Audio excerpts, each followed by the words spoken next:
నా పేరు నవీన్ కుమార్. నేను 27 రోజుల మట్టి ఎద్దుల బండి ద్వారా 760 కిలోమీటర్లు జనసేన మంగళగిరి పార్టీ ఆఫీస్ వరకు వచ్చినాను.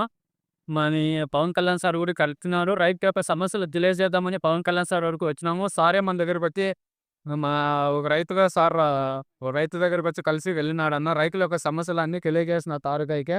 సార్ కూడా రైతులు ఖచ్చితంగా న్యాయం చేస్తాము. దళారీ వ్యవస్థ లేకుండా చేస్తాము. ఈ ప్రాంతంలో ఎటువంటి అధికారులు గాని ఎవరైనా నిర్లక్ష్యంగా వ్యవహరించినా కూడా చర్యలు తీసుకుంటామని సారు కూడా చెప్తున్నాడు. అలాగే సారు కూడా ఆఫీస్‌లో డీటెయిల్స్ అన్నీ ఇమ్మన్నాడు, ఇచ్చినాము. త్వరలోనే మీ గ్రామంలోకి అధికారులు పంపించి మీ యొక్క సమస్యలేంది, రైతుల యొక్క సమస్యలను కూడా తెలుసుకుంటాము అని సారు కూడా తెలియజేయడం కోల్పోయారు. కలెక్టర్ ఆఫీస్ దగ్గర పెట్టాను. ఇట్లా పుట్టపర్తి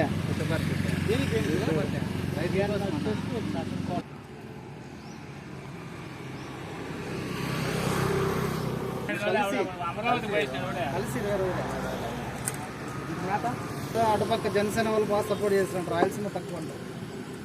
నీకు స్టోరీ ఎక్కడ వరకు పెట్టాడు? విజయవాడ వేరు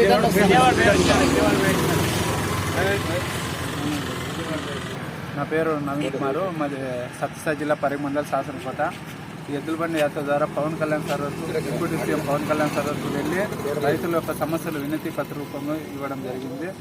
మన రాష్ట్రంలో రైతులు ఏది కొనాలన్నా ప్రతి ఒక్క వస్తువులు రేట్లు పెరిగిపోతున్నాయి. కూలీలు కౌలు మంటి కూలీల వరకు ప్రతి ఒక్కటి ధరలు పెరిగిపోతున్నాయి. కానీ రైతులు పండించిన పంటకు మాత్రం గిట్టుబాటు ధరలు లేక రైతులు అప్పుల పాలైపోయి కొంతమంది రైతులు ఆత్మహత్యలు చేసుకుంటున్నారు, కొంతమంది వ్యవసాయం వద్దని వదిలేస్తున్నారు. కాబట్టి ఇలాంటివన్నీ చూసి బాధ అయ్యి అందుకే మన డిప్యూటీ సీఎం గారికి పవన్ కళ్యాణ్ గారికి తెలియజేద్దామనే ఉద్దేశంతో ఎద్దుల బండి యాత్ర చేపట్టి క్షేత్రస్థాయిలో ప్రతి పల్లెలోన ఏముంది ఎట్లా అని కూడా గమనించి రాసుకొని ఇవన్నీ సారికి వినతి పత్రికలో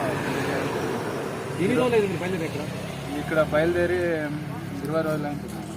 నాకు డేట్ గుర్తులేదు. మొత్తం యాత్ర ఎన్ని రోజులు జరిగింది? పవన్ కళ్యాణ్ సార్ అయితే చేస్తాము అని చెప్పారు. ఖచ్చితంగా చేస్తాము, వెళ్దాం అని చెప్తున్నారు. మళ్ళీ నాకు కూడా ఫోన్ చేసి నీకు కూడా మళ్ళీ సమస్యలు అడుగుతుంటామని.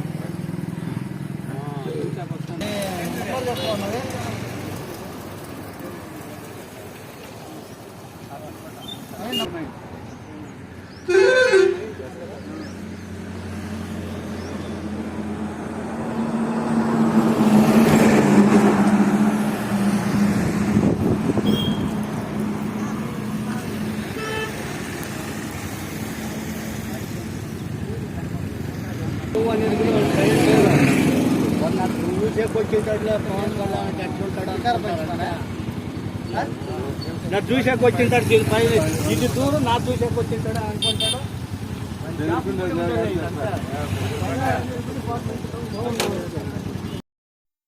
స్టార్జే మనం న్యూస్లో వార్తలను చూస్తున్నందుకు మా ధన్యవాదాలు. ఎప్పటిలాగే మీ ఆదరామానాలు మాకుండాలని మేము కోరుకుంటూ స్టార్జే మనం న్యూస్ను సబ్స్క్రైబ్ చేయండి, లైక్ చేయండి, షేర్ చేయండి. ధన్యవాదాలు.